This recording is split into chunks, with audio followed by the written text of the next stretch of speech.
Hello friends, hi my name is रॉथर जेलिस is my name. सवाल सैटरडे मतलब हफ्ते भर के सवाल और उनका मिलता है रैंडम जवाब। तो चलिए देखते हैं यहां पर किसने क्या पूछा।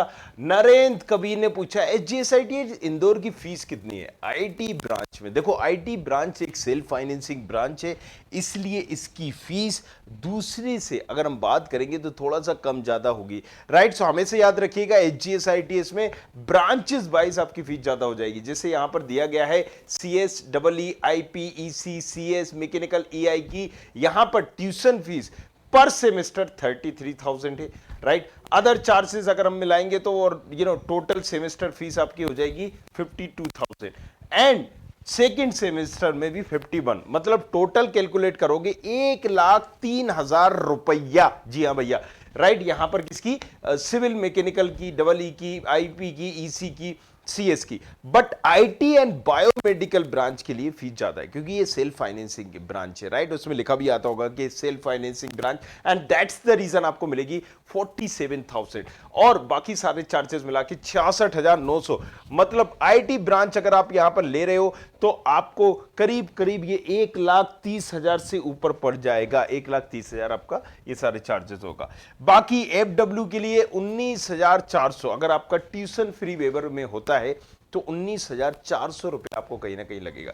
ये है फीस स्ट्रक्चर। राइट, जो क्वेश्चन मनी अलग से 5,000 जो कि रिफंडेबल रहती है। यशस्वी बात कर रहे हैं कॉमन मेरिट लिस्ट के कैसे पता लगाया जाएगा, कौन सा कॉलेज मिलेगा नहीं मिलेगा। अब ये बात पुरानी हो गई कॉमन मेरिट लिस्ट की, लेकिन उससे बता दें कि कॉमन मेरिट लिस्ट में कितने बच्चे आए सिर्फ यही पता लगता है। मैम जेई मेन से कॉमेट के काउंसलिंग में अपियर हो सकते हैं क्या?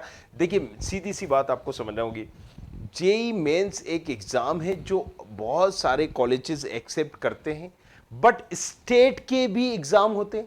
कई स्टेट गवर्नमेंट के कॉलेजेस के स्टेट के एग्जाम होते हैं, जैसे एमएसटी सीईटी मतलब उसका एग्जाम होगा। अब कई स्टेट ने जेई मेन को कर दिया है, एमपी जेई मेन को करता है, यूपी ने पिछले साल से ही जेई मेंस को भी कर दिया है। इसलिए अब जो कॉमेट के है ना, ये आपको कॉमेट के का एग्जाम देना होगा। इसमें आपको करीब करीब अगर आप देखोगे तो केसीईटी और कॉमेट के होता है, तो 30% जो सीटें भरेंगी उन वहां के कॉलेजेस की कॉमेट के से भरी जाएंगी। केसीईटी से 40% सीटें होती हैं। राइट, और बाकी 30% आप समझ लीजिए कि यहाँ पर 40-45% सीटें होंगी और बाकी आप यहाँ पर समझिए कि मैनेजमेंट कोटा और दूसरा कोटा होता है। इस तरीके से ये सिस्टम यहाँ पर चल रहा होता है। अब महाराष्ट्र की बात करते हैं। 85% सीटें एमएसटी सीईटी की होती हैं, लेकिन 15% जेई मेंस में भी मिल जाती हैं। अनीस मेहरा, सर क्या मुझे एचजीएसआईटीएस आईटीडीबी या जेईसी जबलपुर में सीएसआईटी मिल सकता है? 60,000 की रैंक है। अब ये बात थोड़ा सा पुराना हो गया, लेकिन फिर भी मैं यहाँ पर बता दूं आपको जबलपुर में जरूर मिल जाएगा आईटी इसमें। और अगर आप डीएबीबी या इसमें अगर आप देख रहे हो तो आपको आईईटी जैसा ऑप्शन रखना चाहिए था, नहीं रखना है तो फिर जेईसी ही आपके पास एक बेटर ऑप्शन है। राहुल 70,000 नहीं 6,90,000 रैंक है और ईडब्ल्यूएस से हो, क्या मुझे सेकेंड राउंड में सीएसआईटी सीआई डिजाइन फिजाइन सारी ब्रांचेस लिख दी उन्होंने, सकती है एमआईटी आरजीपीवी या किसी गवर्नमेंट कॉलेजेस में एसएटीआई विदिशा में मिल जाएगी बस इस रैंक पर। चलिए मयंक जैन की बात करते हैं। एमएचटी सीईटी में 82 परसेंटाइल है। मैं तो मध्य प्रदेश से हूं इसलिए मुझे कुछ ज़्यादा आइडिया नहीं है। महाराष्ट्र के बारे में आपको आइडिया होगा। मैं एमपी की काउंसलिंग में मैंने को एमआईटीएस मिल रहा है। मेरी रैंक जेई में 2,40,000 है, उसमें मुझे मैथमेटिक्स एंड कंप्यूटिंग अभी और आईटी विद स्पेशलाइज शायद इंटरनल में मिल जाए। अब आप बताएं कि 90 मार्क्स 82 में एमएसटी सीटी में आउटसाइड महाराष्ट्र में मेरे पास एमपी के कॉलेज से अच्छा क्या ऑप्शन है? देखो मेरे भाई, अगर मैं बात करूं कि इस रैंक पे तो तुम्हारे पास एमपी डोमिसाइल होगा, महाराष्ट्र का नहीं होगा, तो तुम्हारे लिए बड़ा टफ हो जाएगा क्योंकि 15% सीटों में तुम रहोगे। राइट, अगर तुमने यहां पर पर्टिकुलर दे भी रखा है जो तुम इसकी बात कर रहे हो, अगर तुम्हें ये आईटी मिलता है, राइट, मैथमेटिक्स कंप्यूटिंग नहीं आईटी स्पेशलाइजेशन, तो फिर बेटर ऑप्शन ये होगा। अजय, गवर्नमेंट कॉलेजेस में एससी वालों को कितनी स्कॉलरशिप मिलती है? यार कहीं पर भी हो एससी वालों को कॉलेज टू कॉलेज, राइट, आप ये समझ के रखिए एससी वालों को 60,000 स्कॉलरशिप मिलती है। राइट, किसी कॉलेजेस में जब फीस ही कम होती है तो कई लोगों को, जैसे अगर आप आरजीपी भी जाओगे, मान लीजिए उसकी 30,000 फीस है, लेकिन ओबीसी के हो तो पहले ही वो आपसे कम लेंगे, 500 रुपये लेंगे। मिस्टर निखिल सर, मेरा 8,26,000 रैंक है और मैं ओबीसी कैटेगरी की हूँ, क्या मैं गवर्नमेंट मिल सकता है क्या?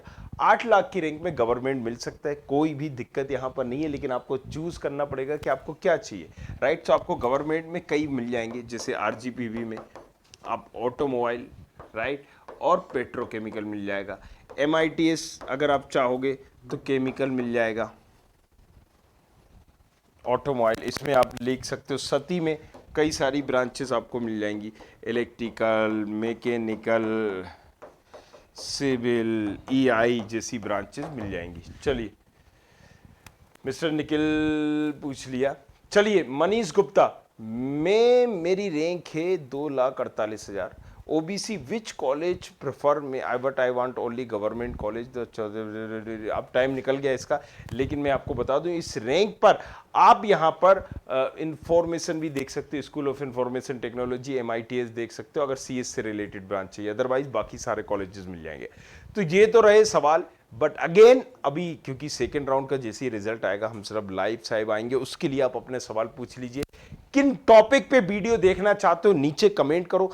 पर्सनली इन 3 दिनों तक आपके कमेंट पढ़ूंगा मैं और उन पर वीडियो बनाऊंगा, ये मेरा वादा है। लेकिन ये कॉमन सवाल मत पूछ रहा है इस पे कितने पे क्या क्या नहीं, ये तो लाइव आते हैं, लाइव करते हैं। जो आपको रियल में जानना है, किसी और स्टूडेंट को जानना है, देखिए 2 स्टूडेंट यहां पर आए, सर बोलते हैं कि स्कूल ऑफ इंफॉर्मेशन से रिलेटेड नॉलेजेबल कोई वीडियो नहीं है, आप बना दीजिए। वो यहां पर थे, उन्हीं के सामने मैंने वीडियो बना दी।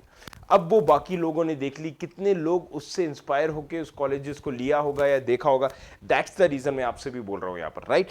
तो आप ऐसे टॉपिक जिसके बारे में आपको जानकारी कम है, कैसा भी हो सकता है, कुछ भी, छोटी से छोटी, बड़ी से बड़ी, मतलब छोटी छोटी मगर मोटी बातें भी आप पूछ सकते हो। तो बने रहिए हमारे साथ, पूछो हक से जो आप पूछना चाहते हैं। Thank you very much, thanks a lot.